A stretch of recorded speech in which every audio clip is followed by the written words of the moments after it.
No Stone Left Alone, the beginnings of it was a promise I've kept to my mother.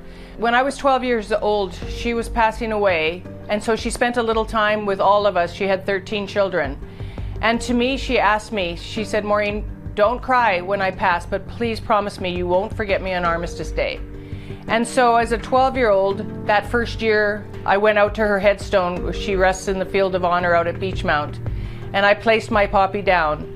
And I've been doing that every year since. And so fast forward time, my husband, our children, we would go out every year. And I think when our kids were sort of those junior high ages, the youngest daughter asked me, Mom, why don't they all get one? And so it sparked in my heart for sure that I would try. And I've never looked back. I've had people in growth every year since, once they hear about it.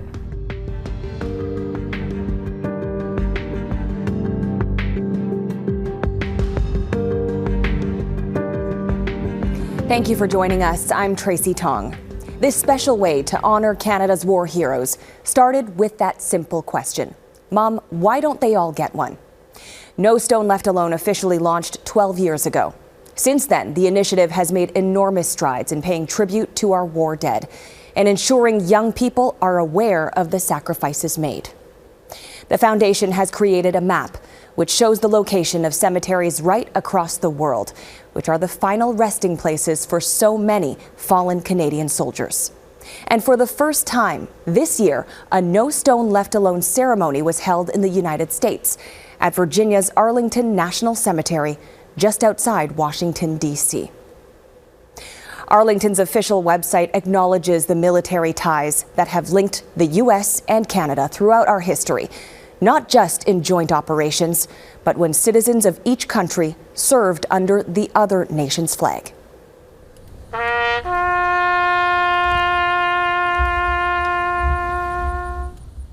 The Canadian Cross of Sacrifice at Arlington National Cemetery in Virginia serves as a larger-than-life symbol of the camaraderie, triumphs and tragedies shared between two nations. Friendship between Canada and the United States, a friendship that begins like so many others through adversity and tough times together. At Flanders Fields, in the hills of Korea, in the skies of the Balkans, when the planes landed in Gander on 9/11. Side by side, in times of war and peace throughout history.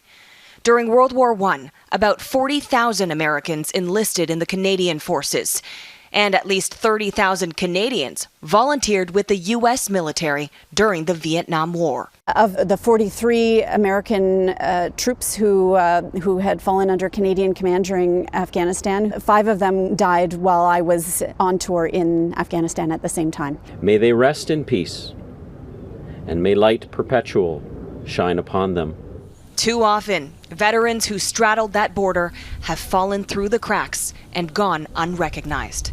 Sergeant McGilvery, may you rest in peace. But not today. A poppy ceremony to commemorate veterans like Sergeant Charles A. McGilvery, who was born in PEI and joined the U.S. Army after Pearl Harbor. He received the Medal of Honor for single-handedly clearing a German machine gun nest that was blocking his rifle squad during combat in France. There's a lot more headstones that we haven't visited, and we won't stop until there's no stone left alone. In Flanders Fields, the poppies blow, between the crosses row on row. And the poppies have been growing through veteran stories passed on to the next generation. They were young as we are young. They served giving freely of themselves. To them we pledge, amid the winds of time, to carry their torch and never forget. We will remember them. Oh, say, can you see? Remembering those who served and sacrificed in the name of a friendship and fought for the freedoms of us all. Wherever they lay, we salute their service and sacrifice and cherish the time we had to spend with them. We stand on guard for thee. An important part of No Stone Left Alone events for students is their reflections afterwards, shared with organizers in the form of a letter. We asked some students from the Arlington ceremony to read their reflections to us. It is truly humbling to walk through the Arlington National Cemetery and see the massive expanses of graves of all the soldiers, and in some cases their families. At one point we even saw the grave of an infant child of a military officer, which was a horrible thought and brought everything into perspective. Walking through the cemetery, searching for the names of soldiers who fought under Canadian command to light poppies and flags on their graves made me very sad, but also very proud that I was there to remember them and share their story with the world. Those are just some thoughts from the Powell family after the Arlington National Cemetery ceremony. The No Stone Left Alone president and board read every single one of the thousands of reflection letters like these that come in. They say the children's thoughts are really the best way to gauge the mission's success. By their words themselves, without any coaxing, and they write so soon after the event, they're feeling it in their heart still, and they're able to voice that Remembrance Day now holds a different meaning for them, and they'll continue to do it. Now, every November 11th, the eyes of the country turn to Ottawa for the Remembrance ceremony there.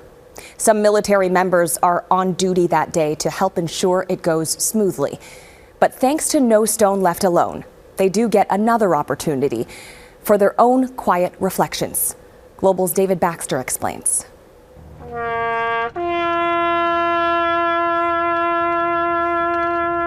Row after row of gray headstones line the National Military Cemetery in Ottawa. They bear the name and unit insignia of the serving men and women who rest here, and soon there'll be a small splash of red, a poppy.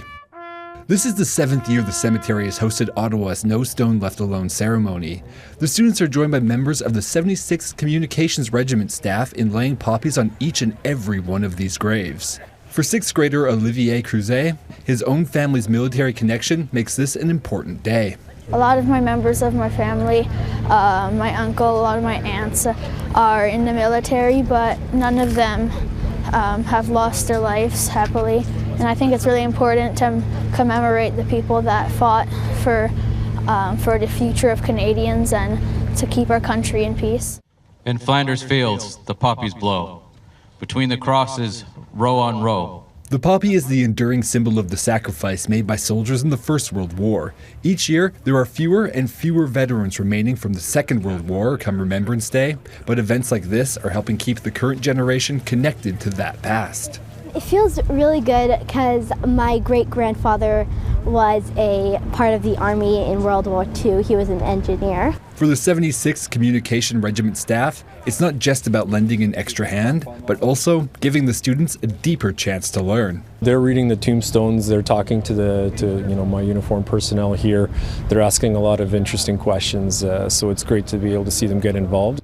This particular ceremony serves two purposes for the 76th.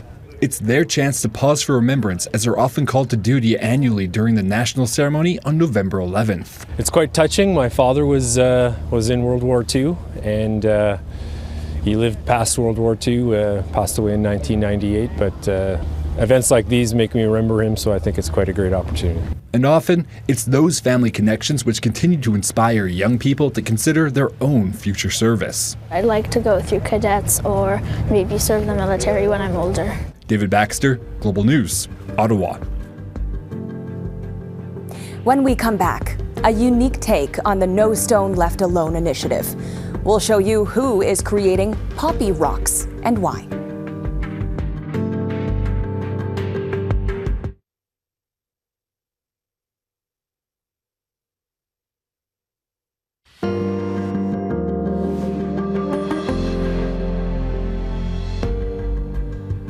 Since No Stone Left Alone began, more than 500,000 poppies have been placed on the headstones of Canadian soldiers across the country and beyond.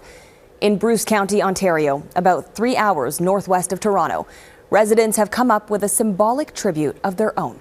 Shalima Maharaj has the story. It's personal. I go to cemeteries and I see veteran stones and I instantly have that welling up because the men who came back from war were as damaged as the men who did not. Sharon Kelly Hope's connection to Canada's military history runs deep. Well, this is my father. This is Norman Kelly, Stormin' Norman as we referred to him, because everywhere he went there seemed to be a bit of a storm that would kick up. Private Norman Peter Kelly enlisted in October 1941 at the age of 22. A foot soldier, ammunition truck driver, and mechanic, Kelly served across Europe, hauling vital supplies to the front line, at times engaging in hand-to-hand combat. He was on the Hitler line when he broke. When he heard that the war was over, he shimmied up a flagpole and brought down a swastika flag. Sharon, alongside other community members, has been working tirelessly, documenting the stories and final resting place of veterans from the area. Her own father passed away in 2004. In the communities of Paisley and Walkerton, they are decorating poppy rocks in symbolic colors in order to commemorate the lives of those who made the ultimate sacrifice. For years, No Stone Left Alone has inspired youth to place poppies on the headstones of Canadian veterans. In the municipalities of Brockton and Erin Eldersley, a group of community members is painting and placing poppy rocks. And for the first time, they'll be doing so under the No Stone Left Alone banner. You can't even put it into words. High school student Hope Elphick recently returned from a trip to Europe, where she visited the National Vimy Memorial in France, paying her respects in person to soldiers who never made it home. Seeing it from their perspective, like being able to run on these beaches the same way they did, it was really powerful. There's a lot of memories that I'll definitely go back to like over and over again. Who's buried where and where they're buried. Jan Briggs McGowan has been a driving force behind the poppy rocks. In just 2 years, 722 have been placed at cemeteries and cenotaphs across the region. They were a person with brothers and sisters, parents, aunts, uncles, sometimes married, sometimes with children of their own, and yet they wanted, it's giving me goosebumps just talking about this, they wanted to share their love of the country. So that really inspired me to find out more. To call Clarence Kiefer thorough is a bit of an understatement.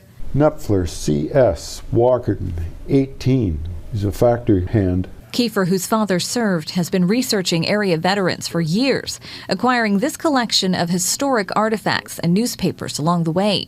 It's very hard to not have some sort of emotion, knowing what they did for Canada. So a lot of these people you would have known. Remembering always, never to forget. Shalima Maharaj, Global News. In 2017, the first international No Stone Left Alone ceremony was held in Poland, and that tradition is alive and well this year. Today's ceremony is also an excellent opportunity to reflect together on the meaning of peace. This is the 6th No Stone ceremony in Krakow, Poland. Here they pay tribute to 15 Canadian soldiers buried in a field of honor at Rakowicki Cemetery among 285 veterans. Over 50 students from School 58 participated this year. Their teachers say commemorating veterans has been taking on new meaning in this part of the world, as the continued war in Ukraine is only a couple hundred kilometers away, making armed conflict a current reality. Our coverage moves to New Brunswick next, where an 11-year-old girl made a surprising discovery when she attended a No Stone Left Alone ceremony.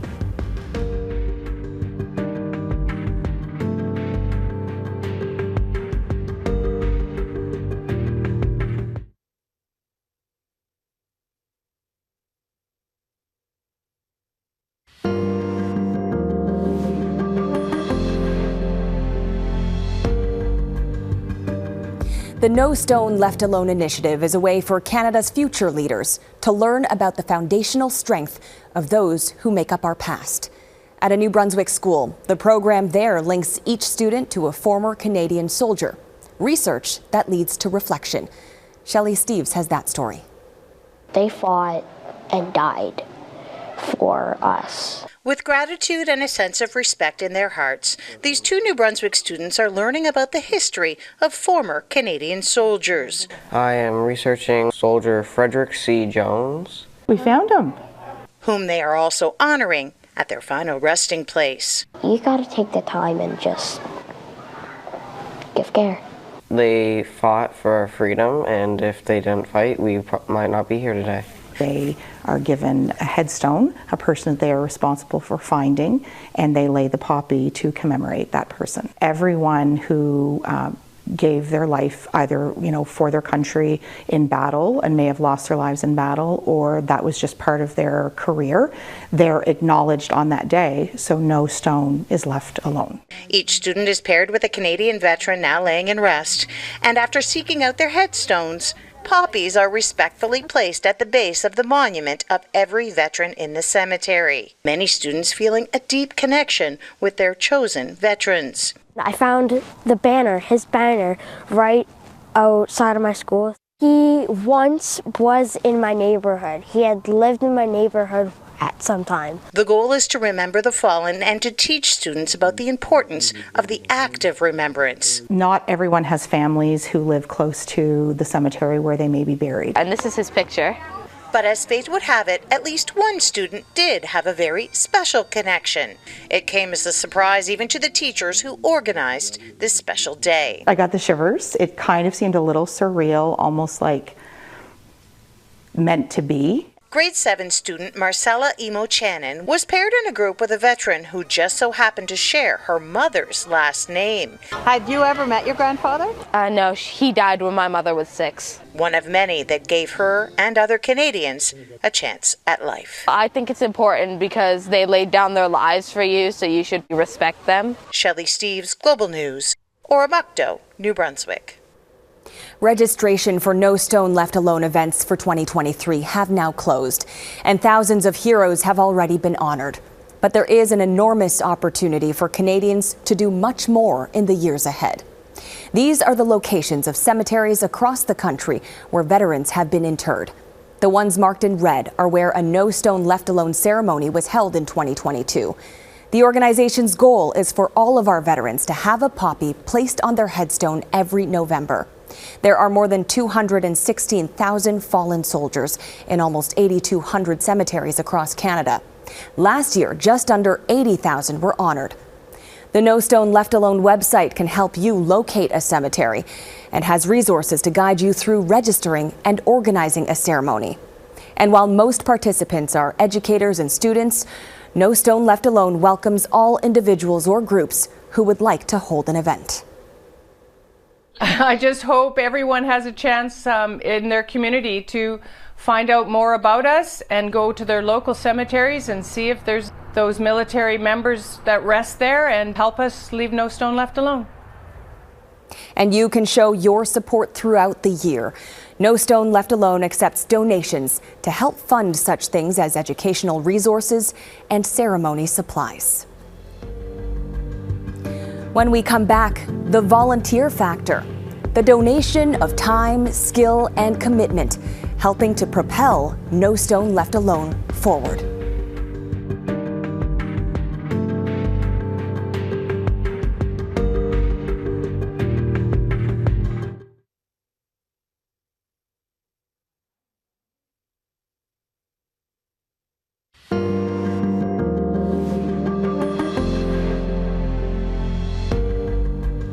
No Stone Left Alone's mission of ensuring no veteran gets forgotten is only made possible by a team of dedicated volunteers.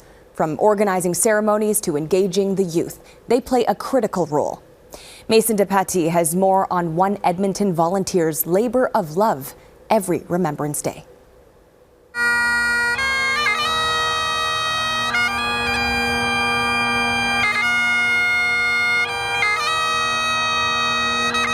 It's a poignant ceremony in honor of Canada's veterans.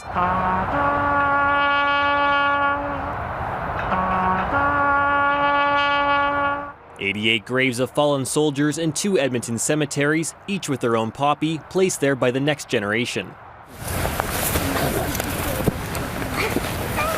It's more than just a symbolic gesture, it's part of educating and inspiring youth to learn more about the people who fought for our freedom. A task that starts weeks before Remembrance Day. I love that this involves kids. They're our future leaders, they're our future citizens. Behind the effort is volunteer Tammy Farkas. On top of organizing the ceremony, she also hosts educational workshops with guides and scouts. She explains the main activity of Remembrance is to build a wreath of poppies for the ceremony. It just gives us that chance to pause, so it's not just the big wreath from the city, but one that's made from us. And it definitely involves the kids, and then they have a feel for it before they're on the cemetery itself. teaching them the meaning behind the poppy and the importance of honoring our veterans. So we've got the poppies because we're doing that based on that poem we read, the Flanders Field, right?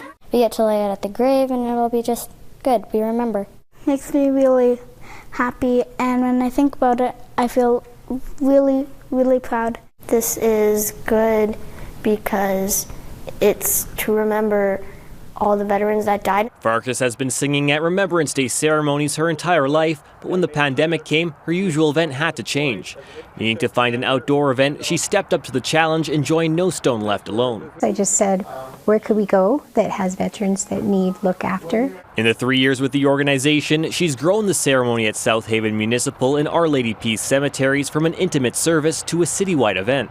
An act of service she knows her father, who fought in World War II, would be proud of. I usually sing this time of year instead of talk, so he'd be surprised I'm talking as much as I am. An annual donation of time to ensure veterans like her father are never forgotten. Mason DePatie, Global News, Edmonton. Never forgotten. The words that inspire No Stone Left Alone. We leave you now with images of No Stone Left Alone ceremonies from across the country. Thank you so much for joining us. Take care.